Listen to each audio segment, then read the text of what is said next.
being an author was never on my mind, for a few years back. And but last year I had a setback. Like I was a bit taken a break from my career point of view, and I thought that what should I do that would really satisfy me? You don't have to score well or get good grade marks. So when children are saying to their parents, "Mama, I want to be come by learning music. That's my passion." So now parents feel that will music help him earn? Okay, now let me understand what is your fear? Why are you doing this course? What is your purpose? What do you want to do now in future life? And when you talk about the future life, they feel so excited. And then I took a challenge for myself that I love teaching. So let me try teaching with young children, And I had started my career directly with medical college students. And then teaching our young children was a real challenge. But yes, I enjoyed that, learning along with that. And after my son was born, then there was no looking back, working with children, working with mothers. And when I did this early child education course, and I implemented that with my child, and I never felt a mess. I never felt burdened. I could manage my work, my household work, my child, and his interest, his passions, because I had set certain priorities. When people say, "How do you get time to talk at a length and listen to people when you're not getting paid also?" Mm. So I said, because they give me answers to a lot of my questions, a lot of my problems are solved. Hi and welcome to Soul Velocity. I am Snehal Singh, your host, and I'm excited to take you on this incredible journey where we tap into the wisdom of entrepreneurs, authors, and creative visionaries, people who are transforming the world in ways we cannot even imagine. As the name suggests, Soul Velocity is all about finding that pivotal direction for your soul, mind, and body. A place where deep, real conversations ignite the fire to keep you moving forward. Right now, I'm thrilled to bring you a special series called as Voices and Verses, 100 Authors and Countless Stories. This series is all about celebrating the writing world, connecting with authors, publishers, marketers, entrepreneurs, screenwriters, playwrights, and filmmakers who are shaping the stories that inspire us all. Through these conversations, my goal is to encourage aspiring writers, support seasoned authors, and spark new ideas that can inspire you to take you on your own creative journey to the next level. Whether you're here to learn, connect, or simply just enjoy some amazing stories, you are in the right place. Let's dive in together.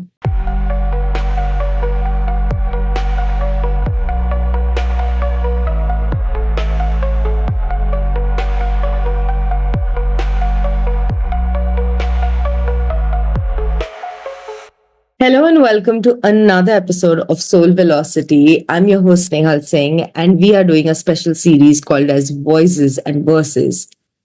100 authors, countless stories.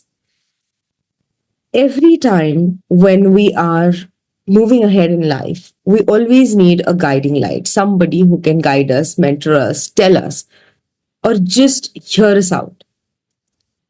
Coaching, counseling, mentoring are becoming one of the important needs in today's day and age. One of the also amazing things is that this awareness has now started reaching young minds as well as old minds. Today we have someone with us who has helped and worked with young as well as adult minds and has been doing that for a very long time.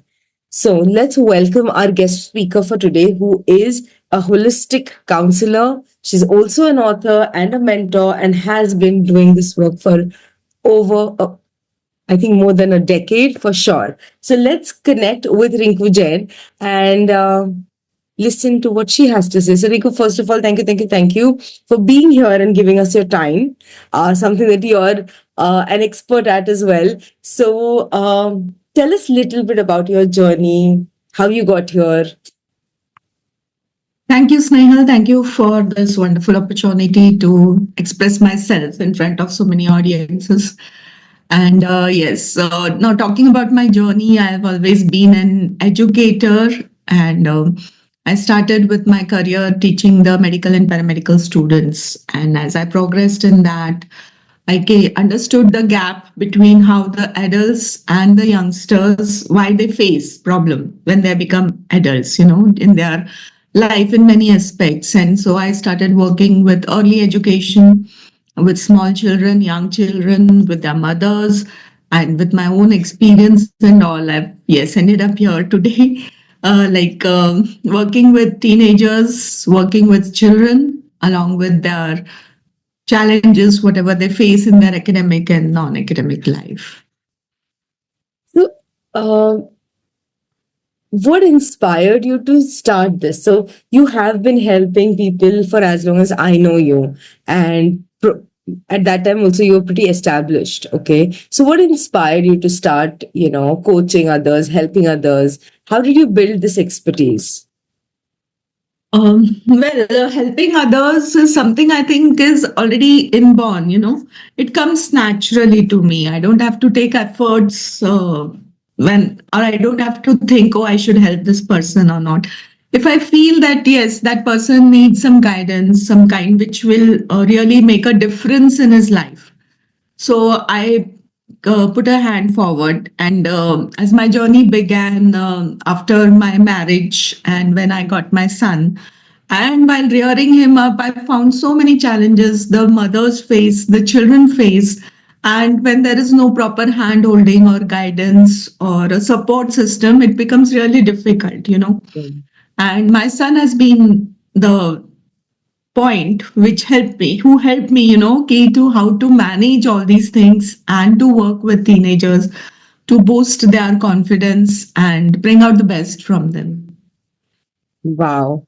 You also, as in your son is also a published author, you are an author too now. Um, what motivated you to write that chapter in the Dare book? And with so many things that you do, I know I'm asking multiple questions, but with so many things that you do, how do you balance it with everything, being on your plate? See, being an author was never on my mind, for a few years back. And but last year I had a setback, like I was a bit taken a break from my career point of view. And I thought that what should I do that would really satisfy me?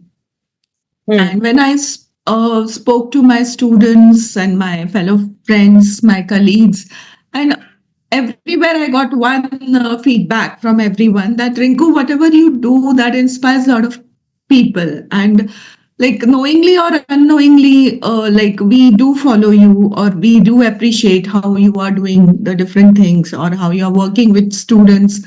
And my students have really a positive feedback for me. I know I'm posting a bit, but yes, that motivates me, I when think people. that's the key, right? That keeps you going, is what I feel. Right, right. So, any So, incidents that you can share with us where you know that appreciation was more, or it meant more, that came your way, appreciation, or just probably somewhere where okay. it shifted someone's lives. See, lives have been shifted, but maybe I didn't get to know that how my inputs helped in their life. But recently, when I'm into educating the psychology students, I myself am a psychologist, and when they answer, they are all mothers, and busy with their lives. When they gave me the feedback that thank you for motivating us, thank you for helping us complete our courses, and thank you for making us what we are today. That feedback really changed my way of looking at things because there was a time when I really felt that I'm not able to do things. I don't know where to head off, where to take my life to. I didn't get a direction. There was a time. And when these kinds of feedbacks came on Teachers' Day, especially, and you felt, yes, this is what you are for. This is what you are here in this world to just be a light or, guide people so that they achieve their goals. They achieve what they want to because they just need a little a bit of support and encouragement or a motivation. And maybe my words help that. That is what the students and others are saying. So that really motivated me to put this. So writing this story of mine is also a part of it, that maybe I can help out other women who want to do something in their life. I like that. And Rinku, I've seen your journey myself, and I know that you have changed lives of so many, and especially in today's world, like I feel young generation is way different than us. So connecting with them and helping them, I feel it's a different language pattern altogether. It's a different ball game altogether, and you do it so much with ease and comfort, and at the same time it's also something they appreciate as well. So it's not just what you want to do or you're trying to do. It is a two-way path so far, as far as I have seen. But and I know that your journey has or none of our journeys have been very simple, or you decided and we just got there. So any particular challenges or turning points that or specific moments that you feel definitely shaped your path? Yes, here, Snehal, I would like to share with you that my health issues have been there. I don't say that I had a lot of adversities in my life, but the health challenges which I faced, having my ACL operation, and for 1 year not able to walk properly and sitting at home. I'm not a kind of a person who would just sit and idle and do nothing. And during that time and during the Corona times, and when my son, I was rearing him up during his, young days when he was in sixth, seventh, or now he's in 10th, into a teenage frame. All these things made me realize that you have to keep going, and work, as you mentioned about the teenagers. So yes, my son Swastik, he is the inspiration. He has a lot of creativity and the curiosity, the questions he puts me, and he asks me that why do parents behave in a certain manner and why my friends don't feel connected with parents. That made me realize and think that I should be working with teenagers as they can understand. Before Corona, the things were different. After Corona, the things were different. The priorities of teenagers have changed. The academic, non academic scenarios have changed. There's a lot of things that the people can do now. So that has really helped me, and building my resilience during my health issues. That Definitely. was one motivational thing which helped me, that how I can build resilience in others, how I can motivate them, or how I can help them understand their potentials. So that is how it turned on what is this today. Uh, but you have been doing multiple programs for them. Like one of your expertise is also about time management. So, Yes. which I feel is so difficult with so-called Gen Z because they have a different schedule altogether. They wake up at a different time. They're I haven't understood that world yet. I'm trying to. But what's your take on it? How are teenagers different than us in a way?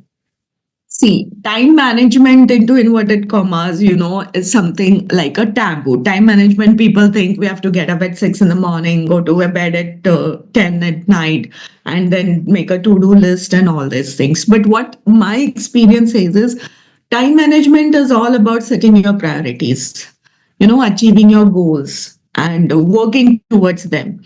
So whether you're waking up at 10 o'clock in the morning and going to bed at 2 in the evening, but still you are energized, you're focused, you're happy with what you're doing, then of course you're having a good time management system. But if you are always stressed out, always in a worry, always in a tension, oh, I have to wake up, or I have to finish this task, or my tasks are pending, and I'm not able to achieve what I have the potential for, then your time management is mismanaged. So it's all about setting your priorities, your goals, and teenagers know this today. So even if we say their waking up hours and their sleeping times have messed up everything, but they know what they want in life. Do you feel they're more focused because, or maybe we're just being judgmental about they're not following the, so-called trend? Because there is always this conversation that they're not focused, they don't know what they want, and you're saying something exactly, Yes. opposite of that right now. So, which is actually music to my ears because then it's happy. See, Uh, when sorry to interrupt you, Snell, but here, like I would like to just a small comparison, okay? When we were youngsters, when we were in our teenagers, like in 9, 10, 12, 11, 12, what was the focus? What our parents told us. We didn't have much exposure to the outside world. We knew our family, we knew our nearby relatives at the most, or nearby professions who were successful, right? Mainly doctors, engineers. And our parents used to feel us focused if we used to score well and we used to enter into an engineering college or a medical college. That was the focus, and means mostly that was how academically the things were. And it was clear cut. You do your 10th, you 12th graduation and go to work, earn well. That was the focus. So if students did that, children did that, everybody felt, wow, what a lovely child. Right. And they used to listen to the elders. But now, if you see, there are so many things the teenagers can do. Plus, they have a lot of exposure because of the internet, because of nowadays the AI, the communication they have with the global world, True. and lot of opportunities. It's not only medical or engineering. You can be a chef, you can be a musician, you can be into so many professions, and everywhere you don't need to be time bound. You don't have to score well or get good grade marks. So when children are saying to their parents, mama, I want to be come by learning music, that's my passion. So now parents feel that will music help him earn? Correct. The child is focused. The child knows it will help him now. But we are being judgmental, like you said. Because this career, oh, will he earn? What will he do for his living? But nowadays, music is also paying them off. True. Very true. Right. So I think teenagers know what they want. They need their parents' support and guidance to achieve that thing. Instead of just stopping them, we should discuss with them. We should explore with them together so that they don't lose their interest and they are on the right path. That's why I say that teenagers are more focused nowadays. They know what they want. We didn't knew. Oh, we didn't know. We literally just went by the next exam, the next, Yeah. task, and everything that was told to us by teachers or parents, mostly. And that's how we were. So I'm glad I'm listening to this right now. Uh, but don't you think there is also a lot of information, like you said, there is school, there is, assignments, extracurricular activities, and then they have their own so-called Insta world or their own social media world that they all are a part of. So how do you suggest a teenager or anyone can balance their time with doing all of these things? Because sometimes even I feel there is a lot, like there's school, you just come back and there's another class, and there's no time to breathe, and therefore you know yeah, that's my feeling. What is your take? Yes, I agree to this, Nehal, because see, what is happening is instead of teenagers or children not being focused, the parents are not focused. Hmm. They want to give their children what they didn't get, or they want their children to be what they didn't become, or they feel there is a lot of competition outside in the world. And if my child is not standing out in all these things, public speaking and music and dance and curricular, extracurricular, then he will be out of place. That is not exactly the reality, if you see. But that is a made a hype, either because of social media or whatever the parents discuss in their so-called social circle. True. So what has to be understood by the parents and the children is their priorities, their strengths, their uniqueness. What is my child good at? Hmm. What I should be focusing on? Yes, if my child can multitask, surely I can put him into different classes and make him, you know, outstanding. But if I know my child is not multitasking, he's good at one particular thing, then along with academics, we cannot leave academics. As far as Indian education system is there, academics is to be given an equal importance.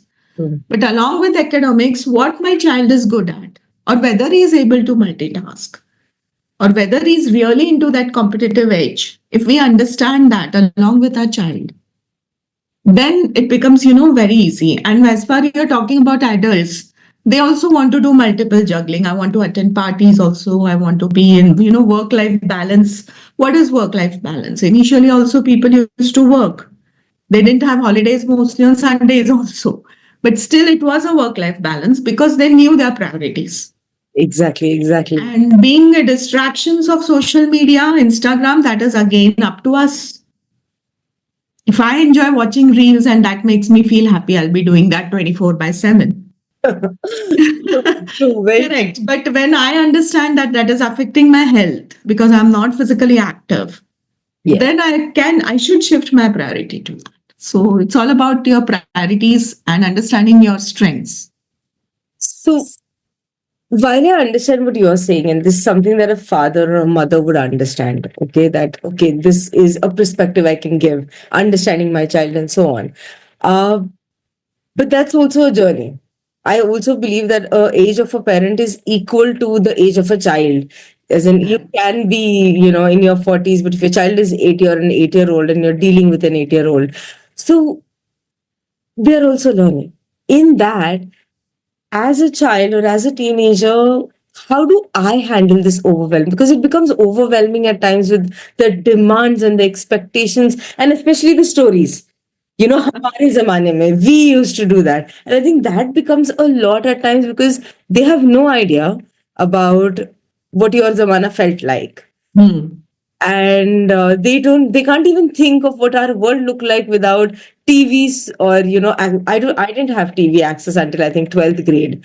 Okay. Yeah. We didn't have it. Only it wasn't like something that was there and we were told not to watch or anything. Hmm. It just didn't exist. It was not something that every home had. They don't get it. So I feel at times, and with many teenagers that I speak, especially during coaching and so on, they mostly say my parents don't understand. They don't understand the amount of pressure they're putting on us. They're not getting it. Okay. How do they handle that pressure? Or Yes. So overwhelm? this problem is for every generation, don't you think so? We also thought our parents didn't understand us. Our children are feeling we don't understand them. So teenage is something which we need to understand that there are a lot of changes going on in the body, the hormonal changes. Plus, they are not into young, they are not into adults. When they go and sit with adults, adults say, Tum abhi chote ho, you're small, you're young. When they go with children, they feel, oh, such silly games they're playing, we are not this. Then where are we? They're trying to find their identity, they're trying to find out, explore the world, and they have so many ideas. See, if you see the inventions and discoveries, whoever have done this, they were into very young age. And if you see their background, they've been doing that, as early as 12, 13 years. Correct. Their parents gave them that opportunity, that freedom to explore. How many parents do that? How many parents are willing to risk? We are so appreciating of the youngest world chess champion. Correct. And the story behind, oh, his father did not allow him to go to school after fourth. Oh, wow. Oh, wow. Will you do that to your child? You won't. Correct. If you're talking about now, legend was Sachin Tendulkar. He is, not was, he is. Right. So, how did his career shape? Are we parents ready to let us our children explore? No. So that is why there is the gap. We don't talk with them like friends when they enter a teenage. We are becoming more parenting, when they enter teenager. That parenting should have been done before teenager. That time we are liberal, and when they enter teenager, we want to control them, and there they want to be free. Hmm. So we have to be like friends, and we have to be their support, understanding them, helping them to explore, and also guiding them so that they don't lose track or they don't are not misguided by certain things. That is what I would like to tell you, that why there is a gap, and why, because children, teenagers are undergoing a lot of changes, so they will be rebel. But if you accept them, you talk to them like friends, then it's a very harmonious relationship. You actually said it very beautifully, and it's right. Like, yes, we all have had kind of those generation gaps, and now that you're saying this, it makes me simplify parenting to a certain extent, because you made it simple that up till this age, where I know that I'm shaping the mind, what philosophy or what way of life am I adopting, and then how slowly and steadily am I shifting? Because a teenager also doesn't turn overnight a teenager. It is a journey, and you start seeing the symptoms and everything a little in advance too.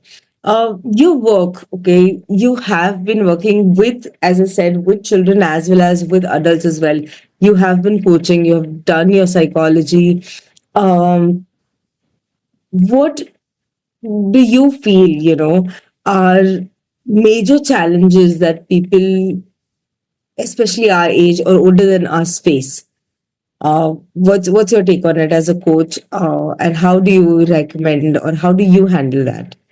The major challenge, like I also face this challenge, I'm not an exception, is accepting our age.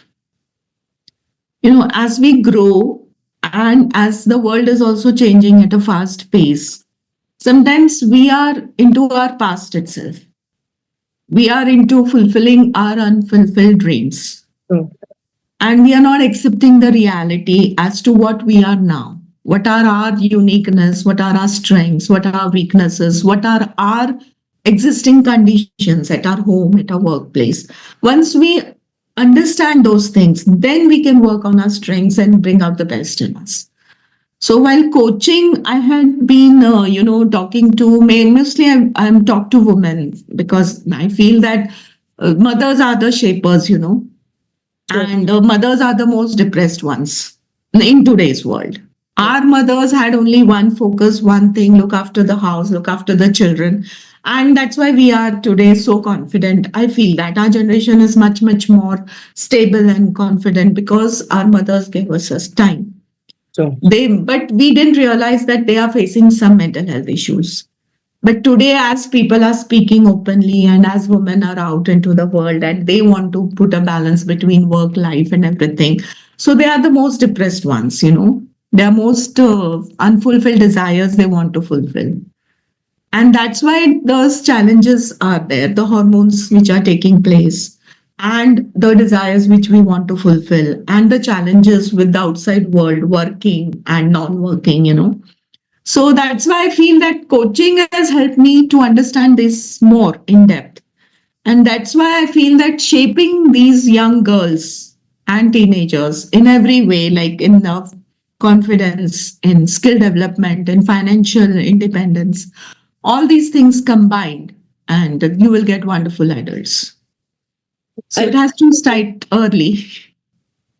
I love the way you put it because it's true. I think because of the way we were told or trained, and awareness level was very, very, very low, which now is very high. Like at times when I'm listening to young minds, and you say something and they say very quickly, they will bring awareness back to you, saying, "Why can't you do it? Like, what's your, uh, what is it about it?" And when they question those things, you realize, oh my God, they have better awareness. Hmm.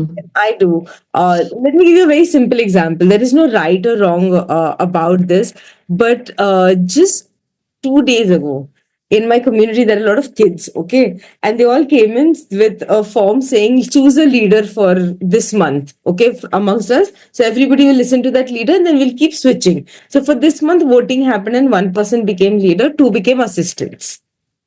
Okay. Now the leader's job was supposed to find a game that everybody can play, and then the assistant's role, and this is all that they have decided. Okay. And then everybody literally walked up to the leader, like playing, saying, Didi, Didi, Didi, can you tell us what is our game for today? And she's like, I'm the leader, I'm not telling you. It is the assistant's job to help me find ideas.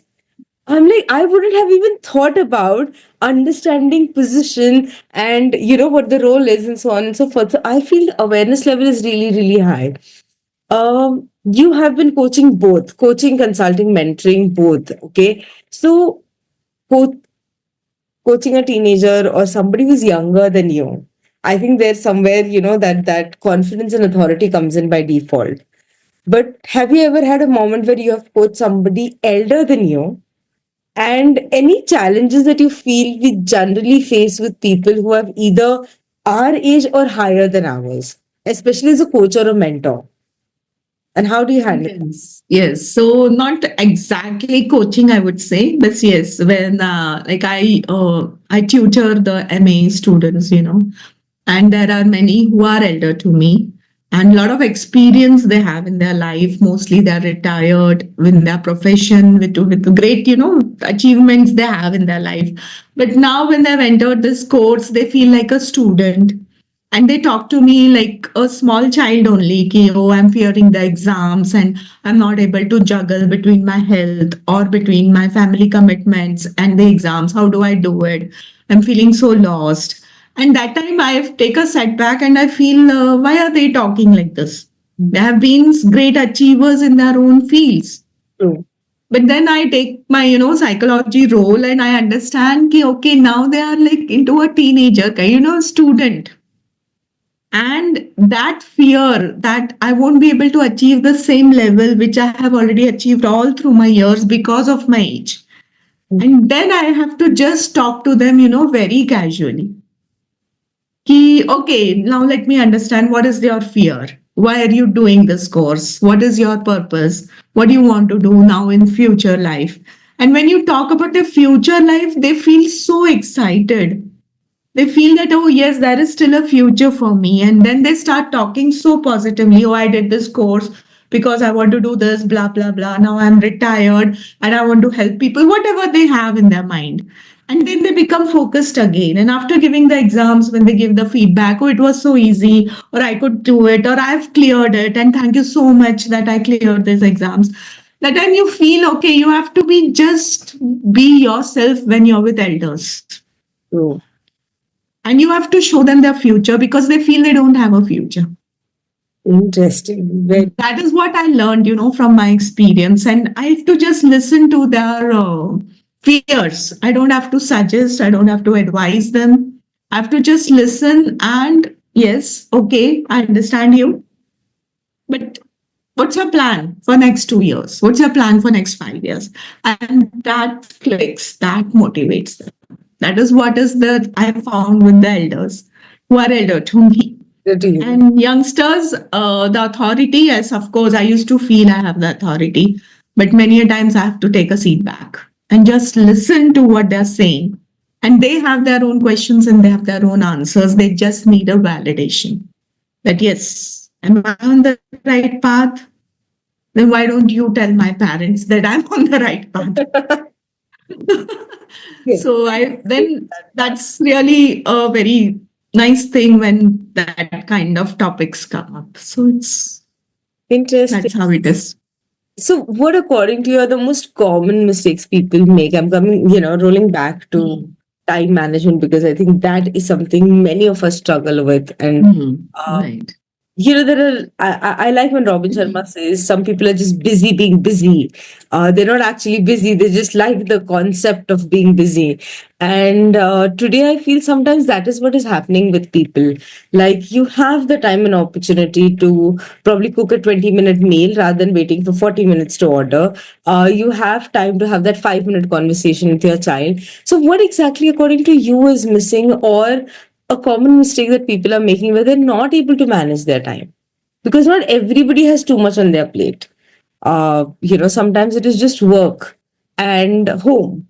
And yet we see the same challenges that somebody who is probably doing 5 to 7 different businesses and handling home and has kids, saying and speaking the same language. So, what's according to you either a common mistake or a glitch or something that we are not understanding? The mindset. Okay.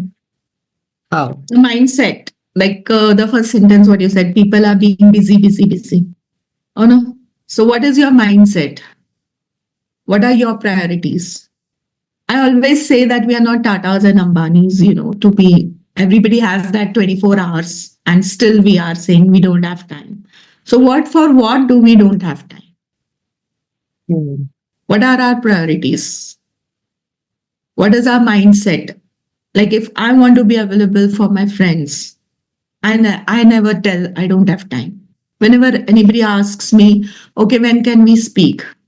And I just give them a very vague time, okay, you can call me after 11 a.m. anytime. So it's up to them now. If it is their priority, they will stick to the time, they'll call me on time. I have not shown that, you can call me only between 11 to 12, otherwise I'm busy. Indeed. right? So it's all about your priorities, your mindset for what you are busy. And especially if you talk about housewives, they don't have time. But the woman who is juggling between her business or office and house and children and everything, how is she making up time for everything? True. That is again this. Everybody has the same commitments, everybody has the same workload. So getting up at 6 o'clock and finishing the work at by 9, you have the whole day with you. The same the working woman is doing. She gets up at 6, leaves to work at 9, come back at 6, and then again she starts her evening. The same thing the housewife is doing. Only the thing is she spread out her day. Instead of starting at 6, she starts at 8 after her children and husband all have gone. Right. So how do Tatas and Ambanis manage? They have delegates. People will say they have their, people working for them. But to tell people to work for them, also they have to have that thing. No? Correct. We also have maids, don't we have maids at You home? will do, yeah, of course. Right. So it's attitude, it's, the mindset and your priorities. Even teenagers have plenty of time. Even if they wake up late, go to sleep late, they have plenty of time. But True. then where are you putting that time to? So set your priorities, set your goals and your attitude. I have enough time. Law of attraction, Hmm. you attract what you have. True. And that has really worked for me as well as far as finances and time is concerned.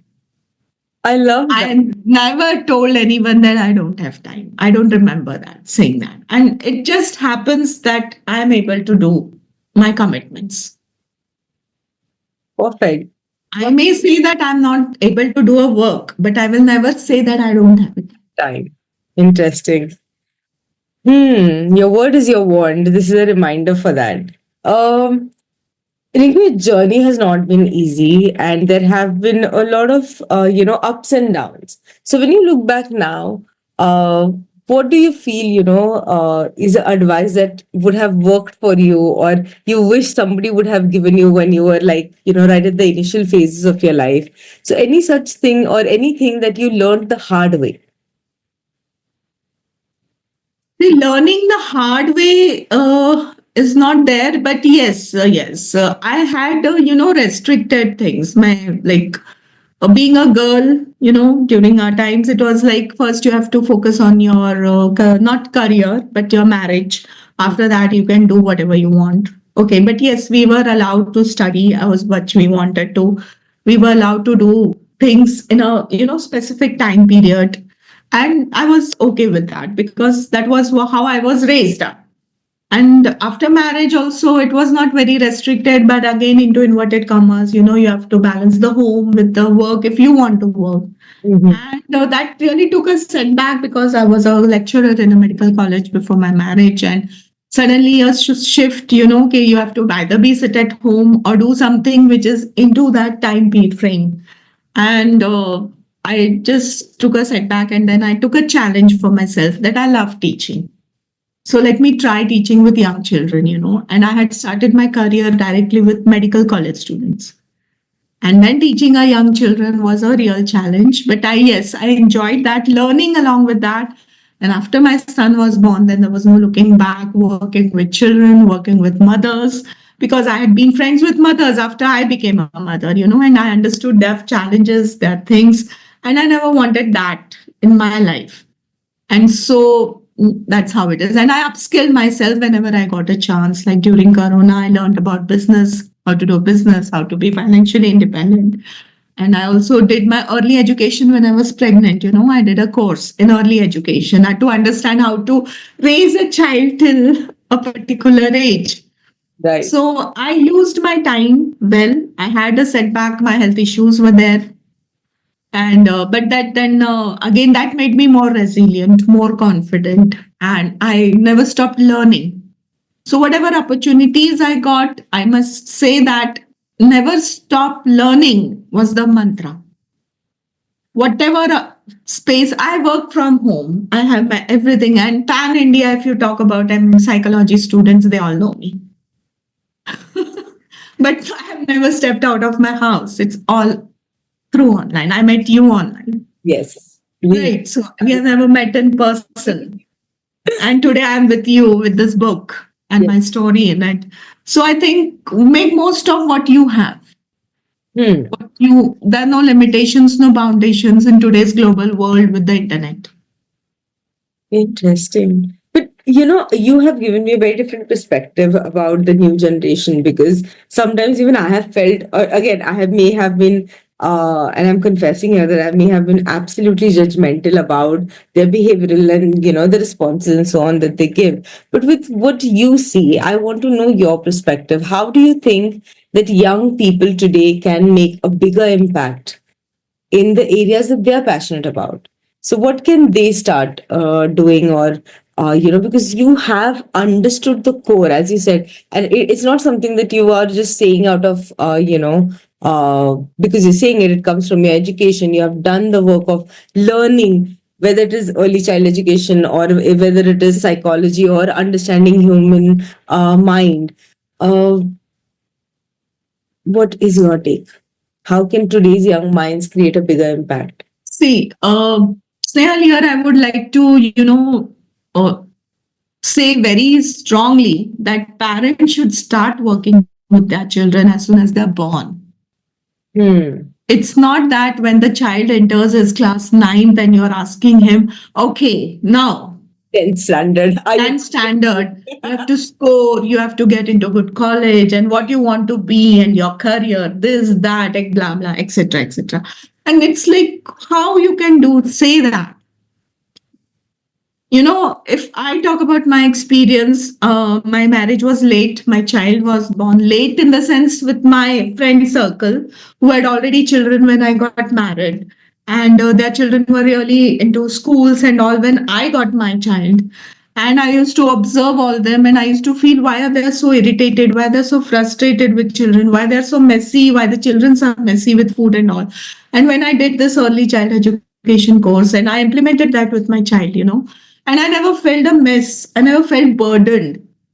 I could manage my work, my household work, my child, and his interest, his passions, because I had set certain priorities. Hmm.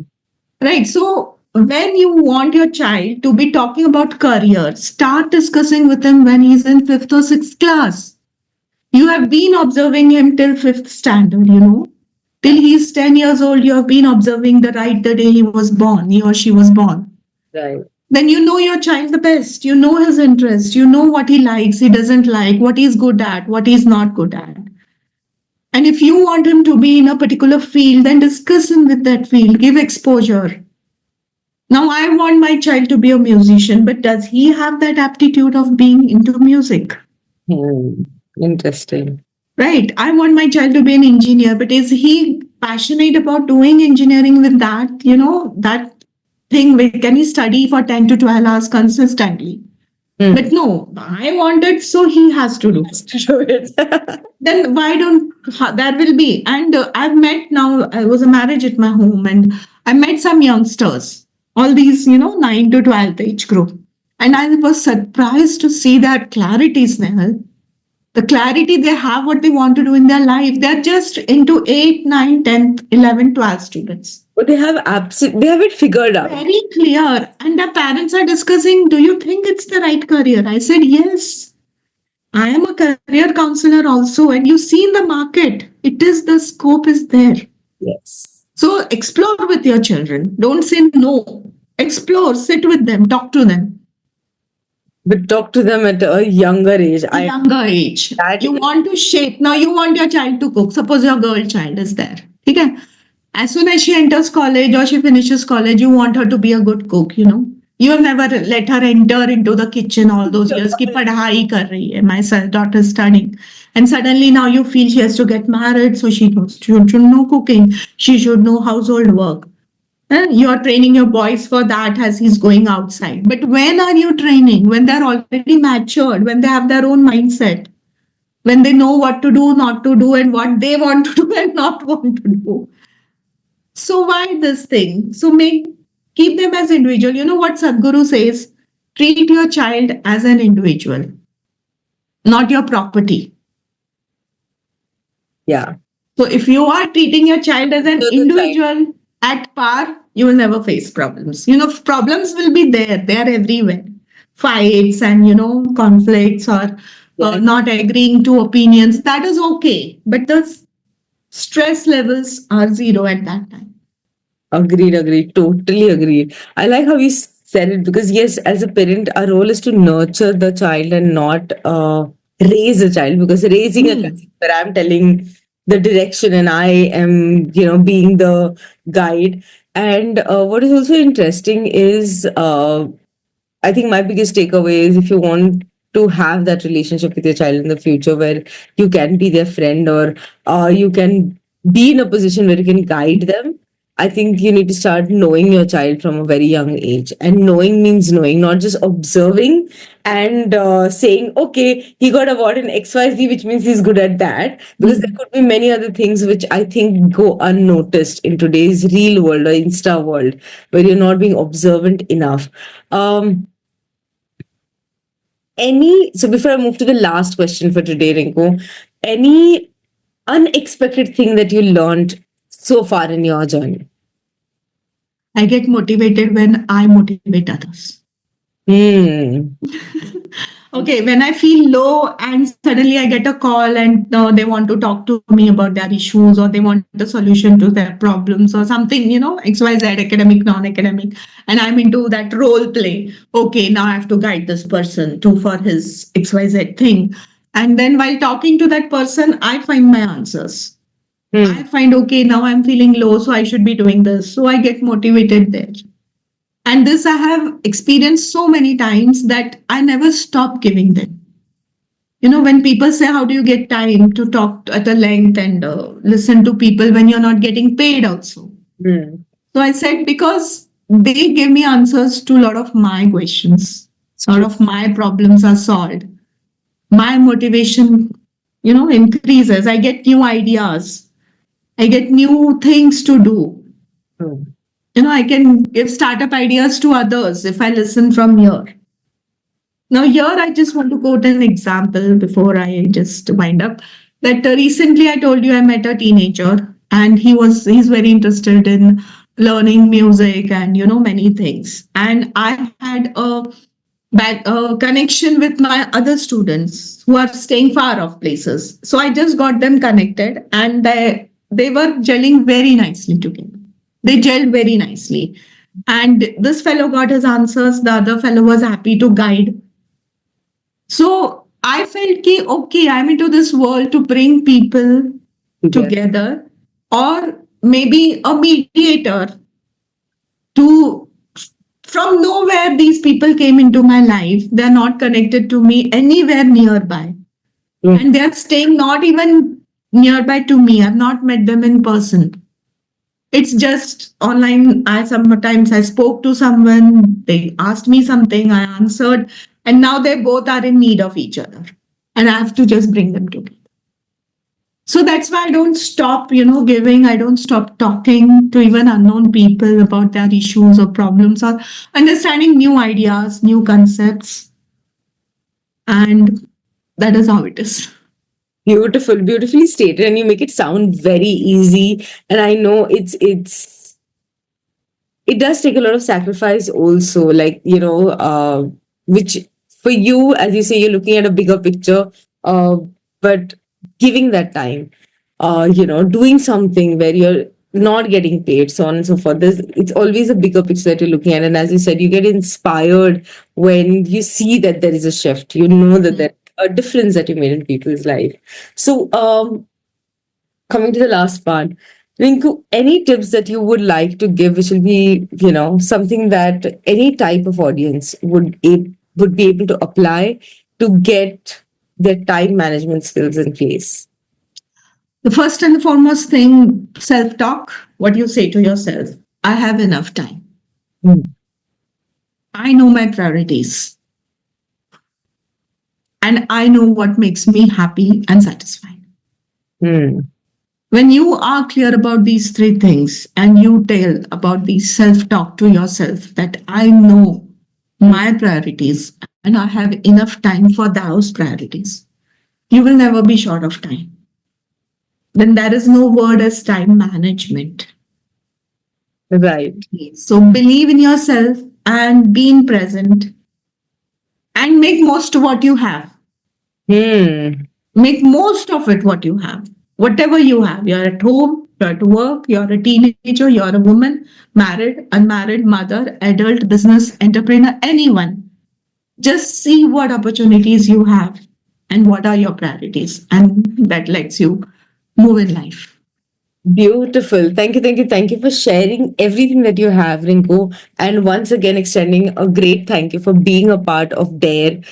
For all those who are listening in, Rinku is one of the authors from our latest book, DARE. And you can go ahead and read her chapter in the book as well, where she is sharing more about her journey. And there are lot of inspiring takeaways from that journey too. So thank you, Rinku, for being here, and I shall see you all very soon. Until then, remember, we all are born abundant. All we need to do is claim that abundance one step at a time. Thank you. Thank you, Snail. Thank you for this.